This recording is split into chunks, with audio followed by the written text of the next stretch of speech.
I was torturing my bestie's ex in The Sims when a SWAT team raided my home. The battering ram hit my bedroom door so hard my monitor shook. My hands shot up instinctively, mouse clattering to the floor. They yanked me from my chair, slamming me face first into my desk while someone zip-tied my wrists behind my back. My mom's screams from downstairs cut through everything.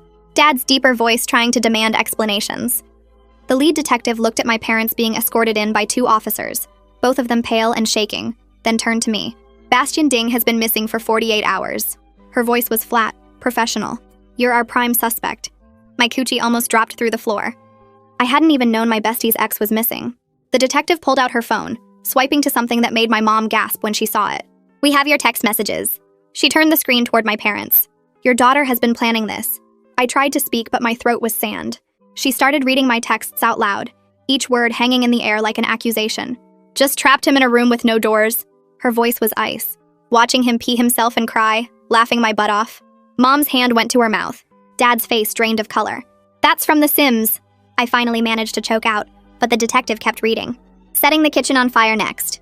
Deleted all the smoke alarms so he can't escape. She looked up at me. Sent 2 days before Bastion disappeared. She's never even hurt anyone, Dad said, voice shaking. This has to be some mistake. That's what the parents always say, the detective replied coldly. She scrolled to more texts. Look at this one. Brought him to an isolated location and made him wet himself over and over. Won't let him use the bathroom. Time-stamped yesterday afternoon. The Sims has bladder mechanics. I screamed, but no one was listening. My best friend Daisy had been devastated after Bastion cheated on her. Making him in The Sims, torturing the digital version, it was stupid, but it made her laugh.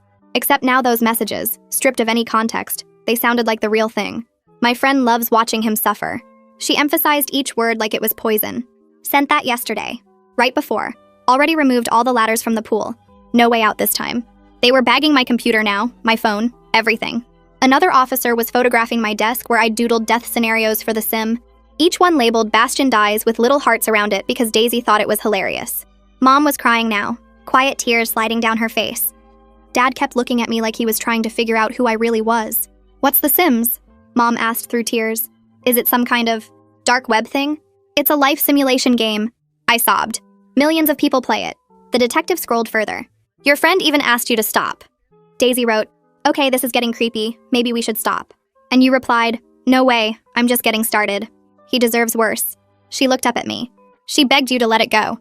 Seriously, enough with the Bastion stuff. But you insisted, not until I've tried every single death. Stop being weak. You were obsessed. It's a freaking game! I shouted, voice cracking. Check my computer. The Sims is right there. I made a character that looks like him and we're aware of how perpetrators sometimes rehearse crimes through gaming. She cut me off. Virtual practice before real execution. We've seen it before. My chest was so tight I could barely breathe. They thought I'd practiced. That I'd kidnapped Bastion after torturing his digital version. The room was spinning. Officers were tearing through everything. Each item they bagged another piece of evidence against me. The detective's phone buzzed. She answered, listening intently. Her expression shifted slightly. She walked to my computer, still running. The Sims neighborhood cheerfully playing its music. She leaned in closer, seeing Bastion's name above the dead Sim floating in my pool. The gallery beside it showing save after save. Bastion burns. Bastion starves. Bastion gets eaten by cowplant. She clicked on my messages with Daisy, the full thread. Daisy begging me to make him suffer in the game. Me sending screenshots of each death. The detective straightened up slowly. She looked at her team, gave a short nod. The officer behind me cut my zip ties. They left without apology. Mom hugged me so tight I couldn't breathe. That's when Dad revealed where Bastion really was. Dad's voice cracked when he spoke. He said Bastion wasn't missing at all, that he'd been staying at the men's shelter on 5th Street downtown for the past 2 weeks after his parents kicked him out. My brain couldn't process the words. I was still shaking from the zip ties, from the SWAT boots on my bedroom floor, from seeing my parents' faces when they thought I'd kidnapped someone. Dad kept talking, explaining he volunteers at the shelter every Saturday and Sunday morning, serving breakfast and helping with intake paperwork. He'd seen Bastion there 3 days ago, recognized him immediately from all the Instagram photos Daisy had shown our family over the months they dated. Dad said Bastion looked rough, wearing the same hoodie in every shift, but he seemed okay, playing chess with the other guys and keeping to himself. Dad never mentioned it because he didn't know about any missing person report, didn't realize Bastion's parents had filed one or that police were looking for him.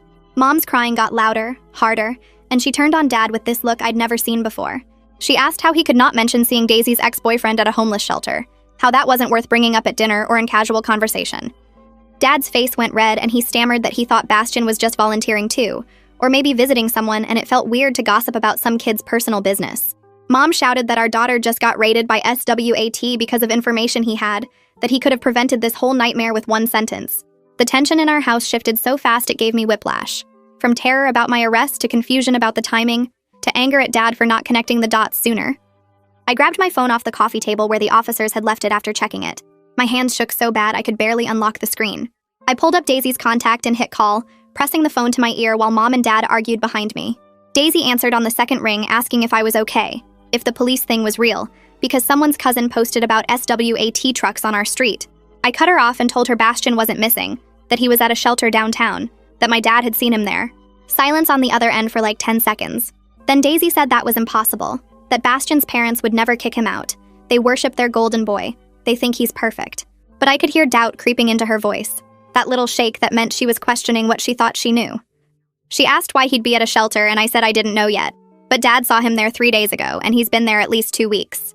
Daisy went quiet again, and then whispered that Bastion's mom had posted on Facebook about praying for their lost son, acting like he'd been taken from them. I spotted the detective's card sitting on our coffee table, bent and slightly torn from where someone had set it down. I knew I needed to call her back with this information, needed to tell her where Bastion actually was. I tried to pick up the card, but my hands were shaking so badly it slipped through my fingers twice. Mom saw me struggling and took the phone from Daisy, telling her we'd call back, then helped me hold the detective's card steady while she dialed the number for me. The detective answered with her last name, flat and professional, probably expecting another case call. Dad took the phone and explained who he was, that he volunteers at the 5th Street shelter, that he'd seen the missing person there multiple times over the past 2 weeks. I could hear the detective's voice change through the speaker, getting sharper, more focused. She asked Dad specific questions about when he'd last seen Bastion, what condition he was in, whether he'd spoken to him. Dad answered each one carefully while Mom and I sat frozen on the couch. The detective said she'd be there within the hour and hung up. We waited in this awful silence, nobody knowing what to say, Dad looking guilty and Mom looking angry and me just trying to stop shaking. 53 minutes later, headlights swept across our living room window. The detective's sedan pulled into our driveway. Just her this time. No SWAT team, no other officers. She looked exhausted when she came to the door, like this case had just gotten way more complicated than she wanted. She sat at our kitchen table with Dad and took his statement, writing everything in a small notebook, asking him to describe Bastion's appearance and behavior at the shelter. Dad said Bastion seemed quiet, withdrawn, always sitting in the back corner of the common room. The detective asked if Dad had spoken to him, and Dad said no. He didn't want to intrude, just recognized him and figured he had his reasons for being there.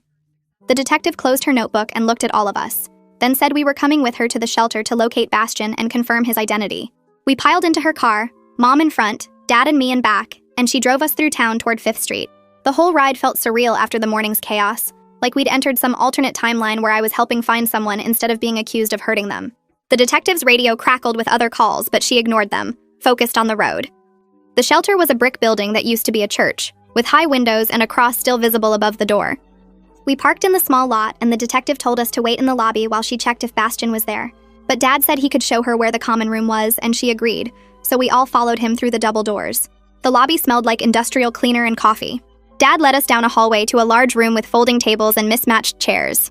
Bastion was there in the corner playing cards with 2 other guys, both older than him, both looking like they'd been at the shelter a while. He looked so much thinner than in Daisy's Instagram photos, his cheekbones sharp and his eyes sunken with dark circles underneath. He was wearing a faded gray hoodie and jeans that looked too big on him now. When he glanced up and saw us, saw the detective's badge clipped to her belt, his face went completely white. The cards fell from his hands and scattered across the table.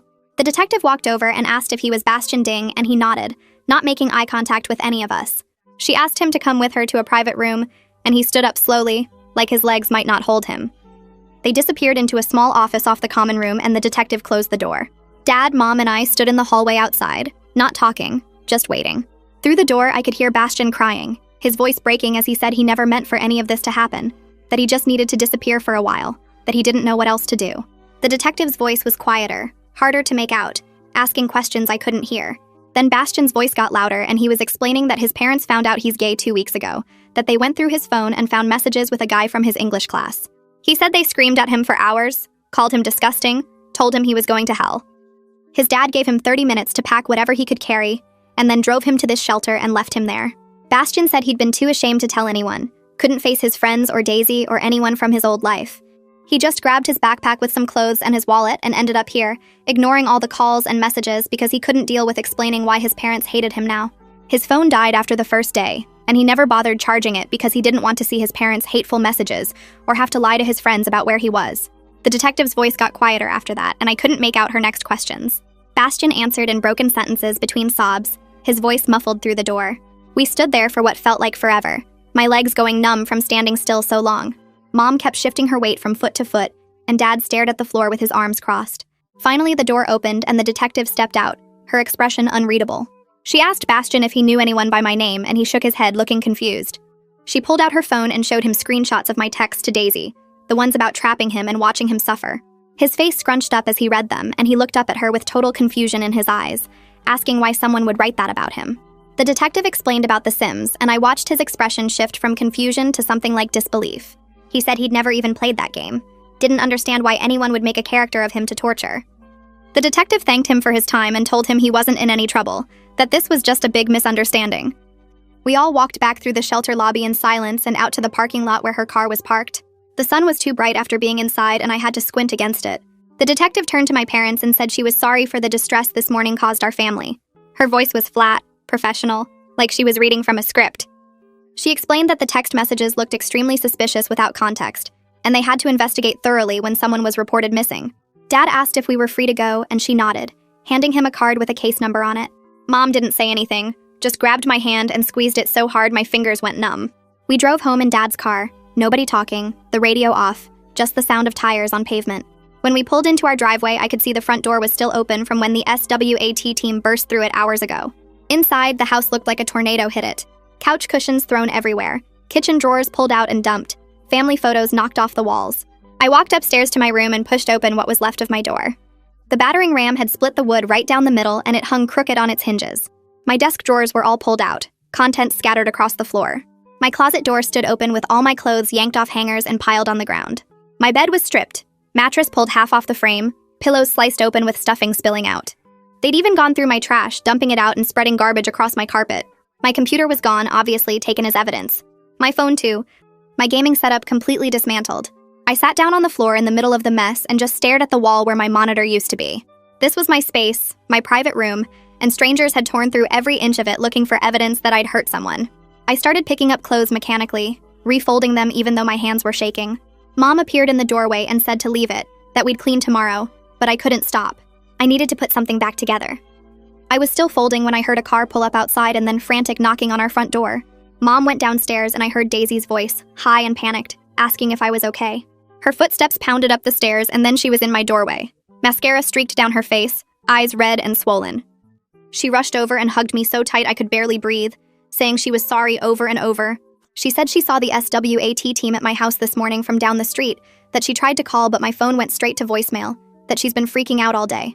I told her they thought I actually kidnapped Bastion because of our Sims texts. Her face went completely white and she sat down hard on my stripped mattress. She said this was all her fault, that she was the one who wanted revenge, who kept asking me to make him suffer in the game. I explained that Bastion was fine, that he'd been at a homeless shelter this whole time, and then I told her why. I said his parents kicked him out for being gay. Daisy went completely silent, her mouth opening and closing like she wanted to say something but couldn't find words. After a long pause, she admitted she'd always wondered about him, that there were signs she'd noticed but ignored. She said he was so aggressive about acting straight, making comments about girls, being super physical in public with her, that she convinced herself she was wrong about her suspicions. She started crying again, harder this time, her whole body shaking. She said she felt horrible about the Sims' revenge now, knowing what Bastion was actually going through while we were joking about killing his digital version. The cheating that had seemed so important 2 weeks ago suddenly felt small compared to him being rejected by his own parents and living in a shelter. I didn't know what to say, so I just sat there next to her while she cried. Mom came upstairs with 2 mugs of tea and sat down on the floor with us, asking us to explain The Sims to her.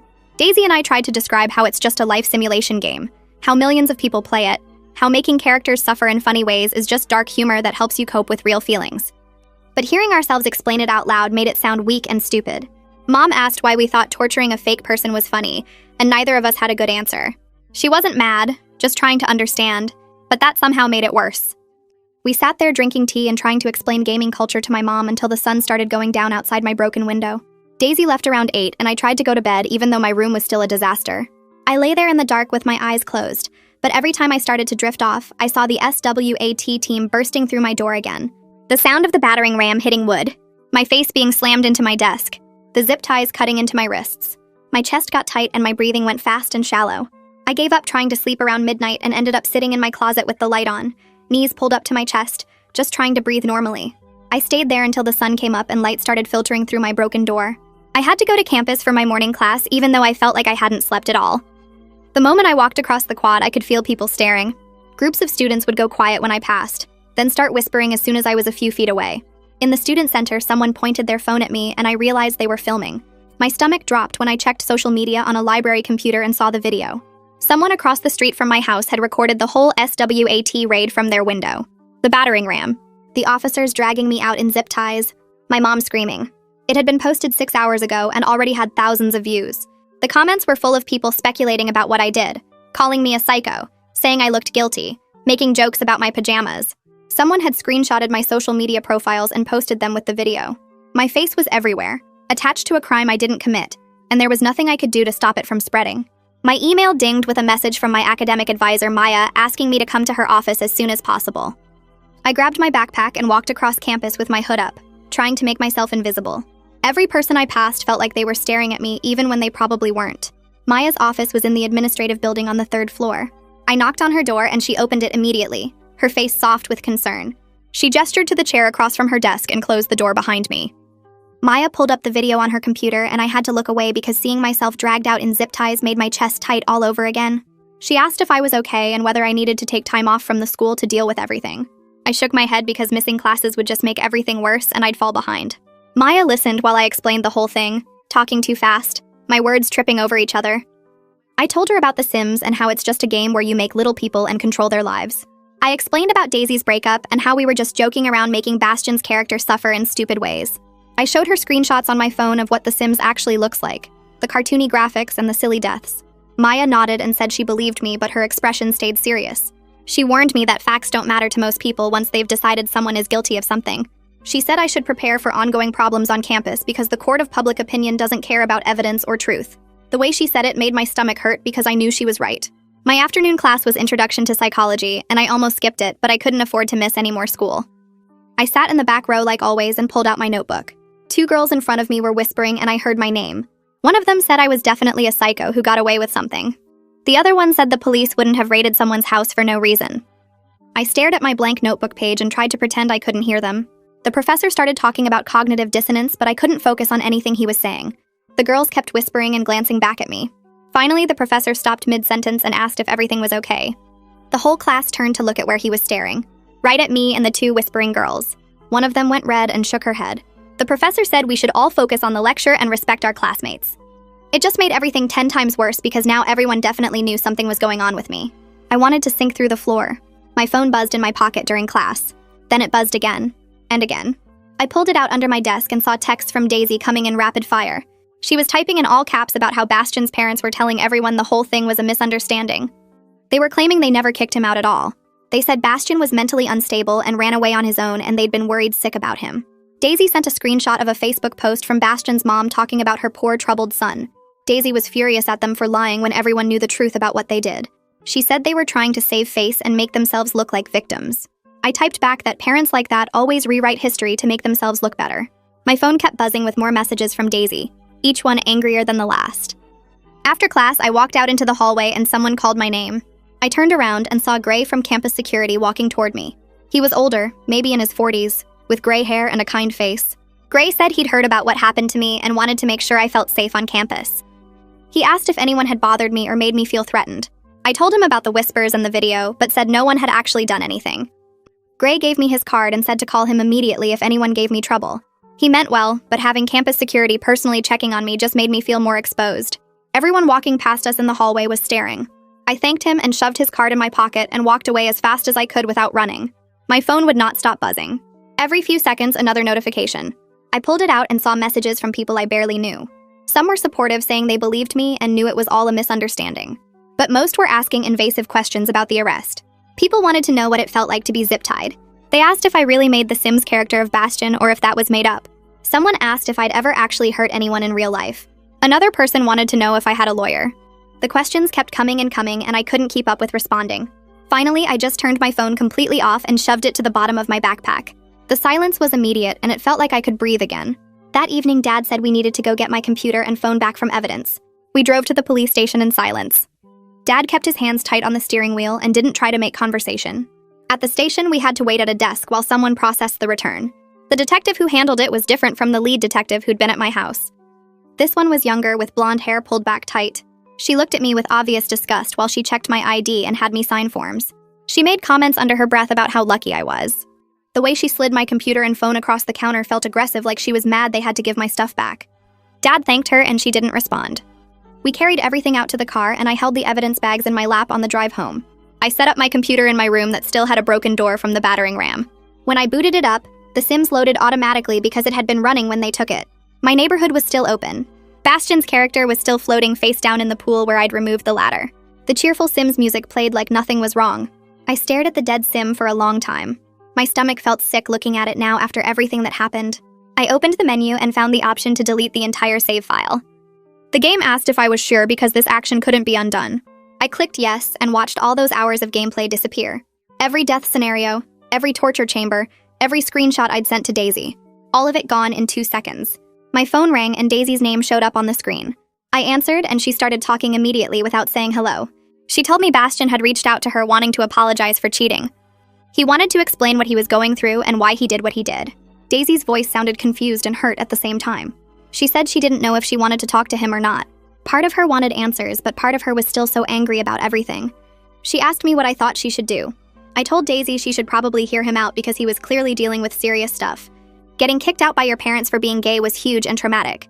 But I also said I understood why she was still hurt. The cheating had been real even if he was struggling with his identity.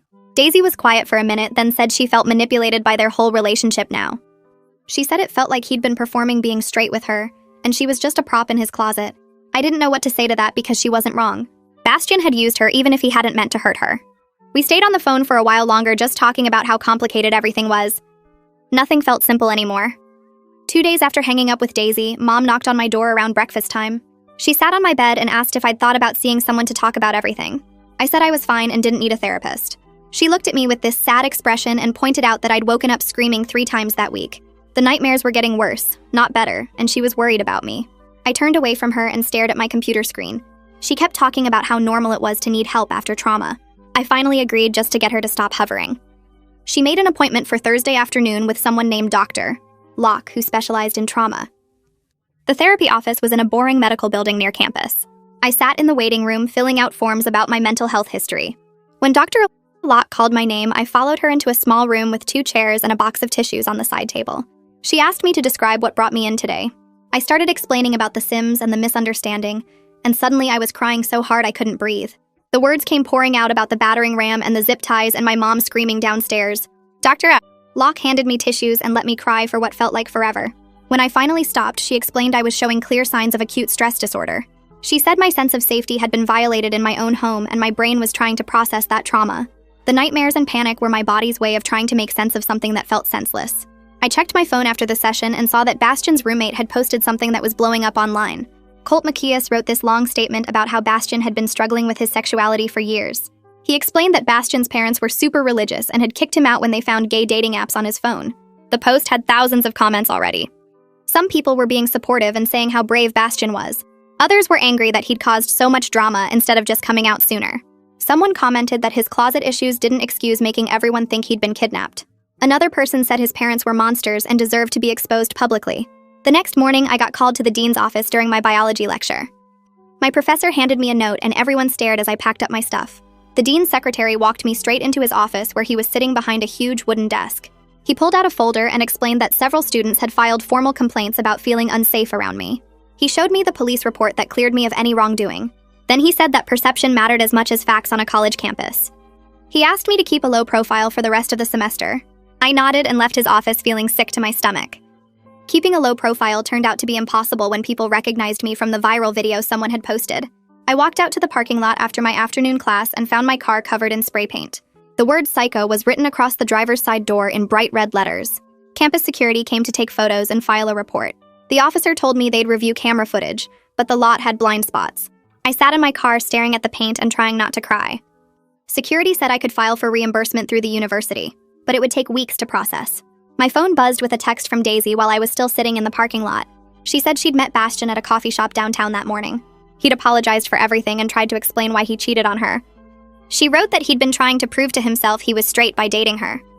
Being with her made him feel worse about himself instead of better. He thought if he could just force himself to be attracted to girls, then his parents wouldn't hate him. Daisy said he cried the whole time and seemed genuinely sorry about hurting her. I texted back asking if she forgave him. She called me instead of texting a response. Her voice sounded tired and confused. She said forgiveness felt really complicated right now. Part of her was angry that he'd hurt her while dealing with his own stuff.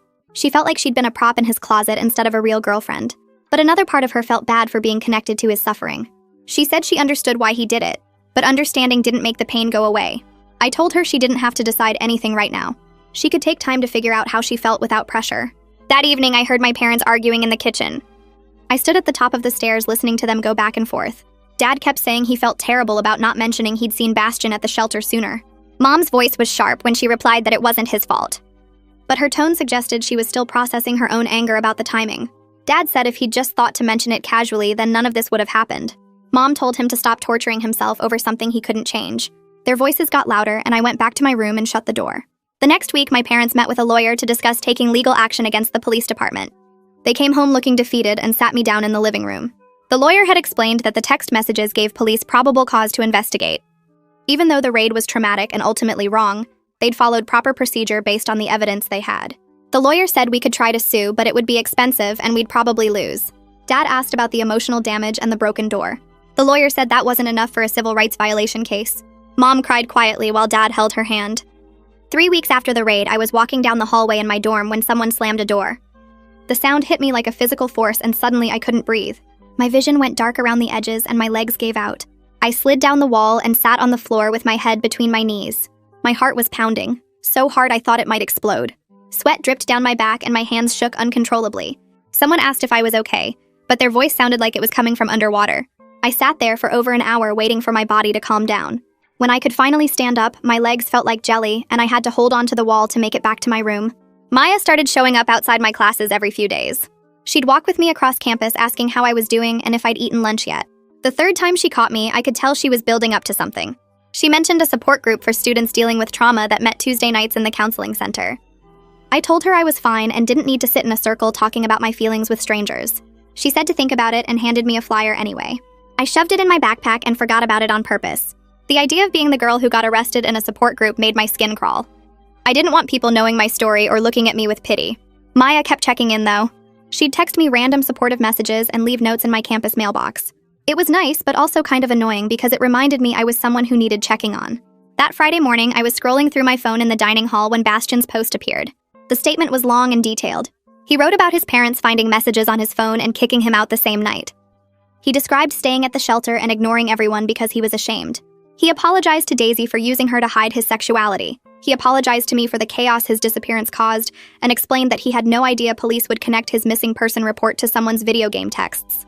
He talked about being gay and scared and alone. The comment section was a mess. Some people wrote supportive things about coming out and dealing with bad parents.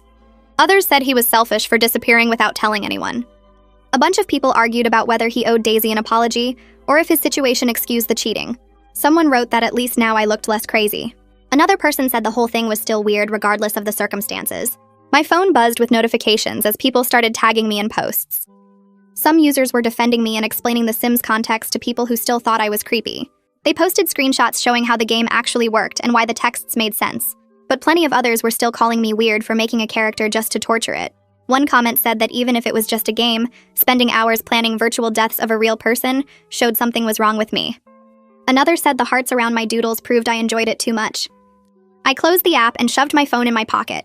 My appetite disappeared even though I'd barely touched my breakfast. The vindication felt hollow because people were still judging me for something that had seemed harmless at the time. Daisy texted me that afternoon asking if I'd seen Bastion's post. I said yes and asked what she thought about it. She called instead of texting back. Her voice sounded strained when she said we needed to talk about everything. We met at the library study rooms an hour later. She sat across from me and immediately said I was making Bastion's coming out about my own trauma. I stared at her in disbelief. She said I was acting like I was the only victim in this situation when Bastion had been kicked out by his parents and was actually homeless. I felt my face get hot. I told her she was the one who pushed the whole Sims revenge thing in the first place. She wanted me to make him suffer and sent me dozens of messages begging for more death scenarios. She looked shocked that I brought it up. I said she encouraged every single thing I did, and now she was acting like I was some psycho who did it all on my own. She stood up and said I was being unfair. I stood up too and said she didn't understand how violated and scared I still felt. She grabbed her bag and left without saying anything else. We didn't talk for 4 days. I kept checking my phone hoping she'd text first, but she never did. It was the longest we'd gone without talking since we became friends in middle school. I missed her so much it made my chest ache. But I was also furious that she didn't seem to get how traumatized I was. Every time I thought about texting her, I remembered her accusing me of making everything about myself. My anger would flare up again and I'd put my phone down. I saw her across campus twice and we both pretended not to notice each other. The second time I went back to my dorm and cried for 20 minutes. I hated fighting with her. But I also hated that she was focusing on Bastion's problems instead of acknowledging what happened to me. My therapy session that week helped me understand things differently. The therapist said everyone processes trauma in their own way. She explained that Daisy might be dealing with guilt by focusing on Bastion's situation instead of facing her role in what happened to me. People sometimes redirect their feelings toward easier targets when the real source of guilt is too painful to address. She said Daisy probably felt responsible for my arrest because she pushed the Sims idea so hard. Focusing on Bastion's coming out was simpler than admitting she'd contributed to my trauma. The explanation made sense, but I still felt hurt and abandoned. The therapist said I should try talking to Daisy about it when I was ready. She reminded me that good friendships could survive hard conversations if both people were willing to be honest. I texted Daisy that night. I wrote that I was sorry for snapping at her and that I missed her. My phone rang 30 seconds later. Daisy was already crying when I answered. We talked for 2 hours about everything. She said she'd been terrified watching the situation unfold and felt responsible for putting me in danger. I told her the police misunderstanding gaming culture wasn't her fault, but I understood why she felt guilty. She admitted she'd been avoiding thinking about her role because the guilt was eating her alive. I said I was sorry for not recognizing how much she was struggling too. We both cried and apologized and said we never wanted to fight like that again. By the end of the call, we were laughing through tears about how messed up the whole situation was. She said we should meet with Bastion together so everyone could apologize and move forward. It felt weird and awkward, but also necessary. We all needed closure from this bizarre nightmare. We set up the meeting for Saturday afternoon at a park near campus. Daisy and I arrived together and found Bastion sitting on a bench near the fountain. He looked healthier than he had at the shelter. His face had more color and he'd gained some weight. He stood up when he saw us coming and his hands were shaking. He said he was staying with his aunt now in a spare bedroom. She was supportive and helping him figure out his next steps. He looked at me and said he was genuinely sorry about the chaos his disappearance caused. He never imagined police would connect his missing person report to my text messages about a video game. He felt terrible about what I went through and offered to make more public statements clearing my name if it would help. I told him a statement would help, but nothing would erase the trauma of being zip-tied in my own bedroom. He started crying and apologized again. I watched his shoulders shake and realized he was carrying his own guilt about all of this. He kept saying he never thought about how his disappearance would affect anyone else. He was so focused on his own pain that he didn't consider the ripple effects. I told him I understood, but it didn't change what happened to me. The zip ties cutting into my wrists, the SWAT boots on my bedroom floor, my parents watching me get treated like a criminal. He nodded and wiped his eyes with his sleeve. He pulled out his phone and asked if I wanted him to write the statement right now.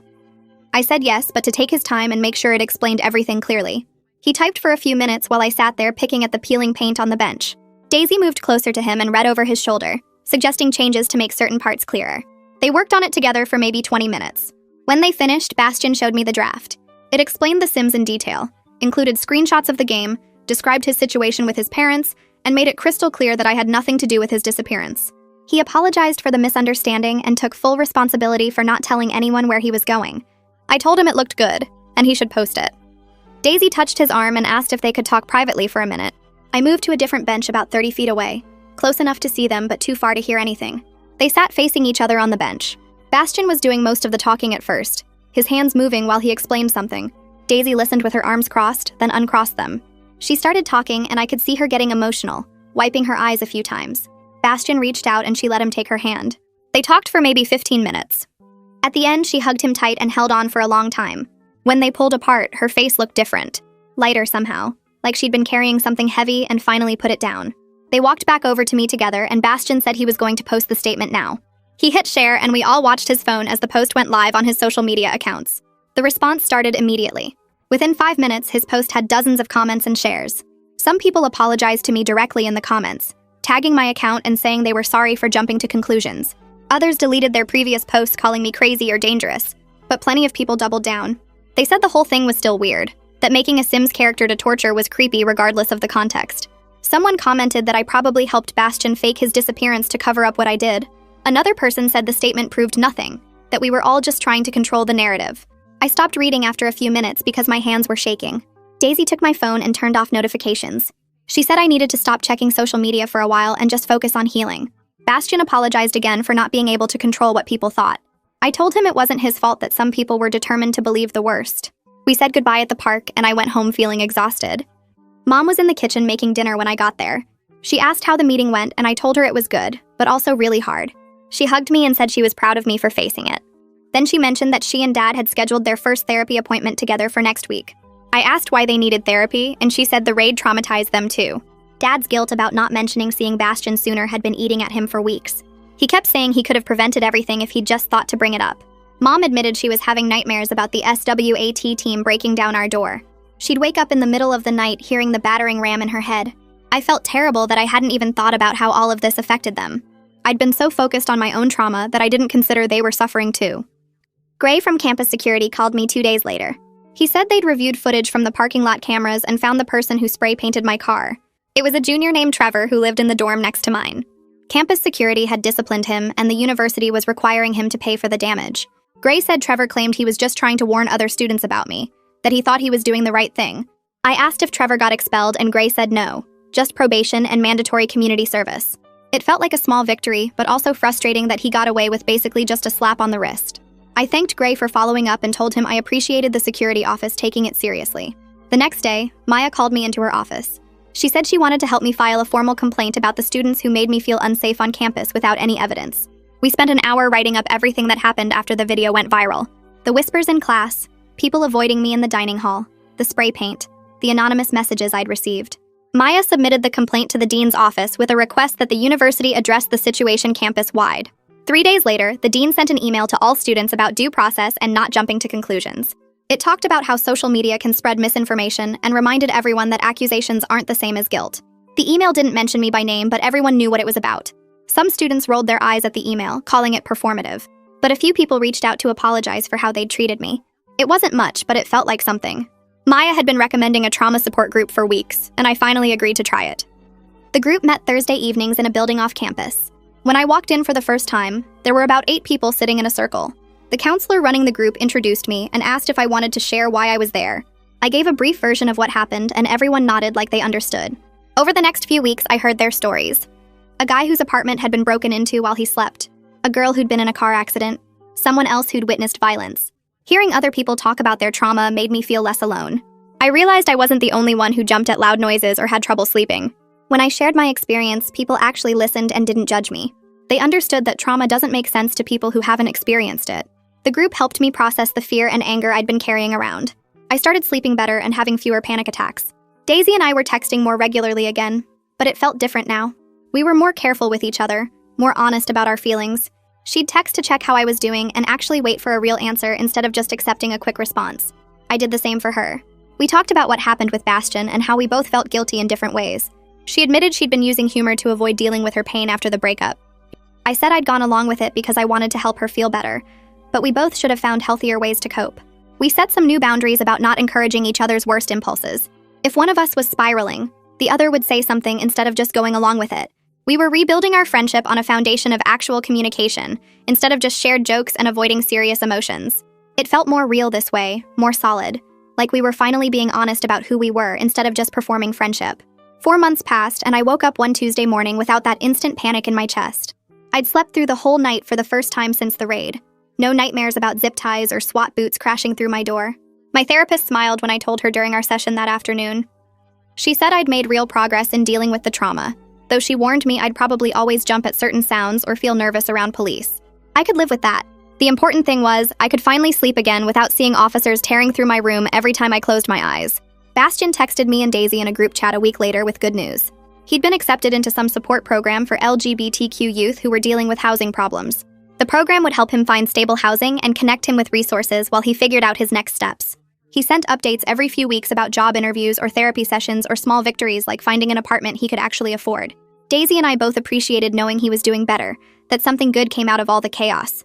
It felt weird to care about her ex after everything, but trauma has a way of connecting people in strange ways. My parents sat me down one Saturday morning for what they called a serious talk. I braced myself for another lecture, but instead they wanted to understand.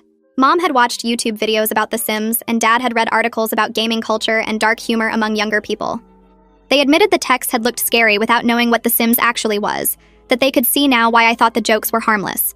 I tried to explain why my generation uses dark humor differently, how we process stress through memes and jokes that probably seem disturbing to older people. We talked for almost 3 hours. Really talked instead of them lecturing and me defending. It didn't fix everything, but it helped. They got why I wasn't some psycho, and I understood why they'd been so terrified that morning. I'm doing okay now. Actually okay, instead of just saying it to make people stop asking. The terror of that morning will never completely leave me. I still flinch when someone knocks too loud, or when I hear sirens nearby. But I can function again. Go to class without panic attacks. Sleep in my own room without nightmares every single night. I still play The Sims because I'm not going to let fear take away something I enjoy. But I'm way more careful now about how I talk about it in messages. I don't make jokes about killing Sims or trapping them in rooms, even though millions of players do the exact same things. Context matters more than I ever realized before all this happened. One wrong screenshot or text taken out of context can destroy your whole life in hours. Daisy and I are stronger friends now than we were before. We survived something impossible together and came out the other side still talking, still trusting each other. We're more honest now, more willing to call each other out instead of just going along with bad ideas. I'm proud of how we all handled this, me and Daisy and even Bastion and my parents. Nobody was perfect, but we all tried our best to deal with an impossible situation with some kind of grace.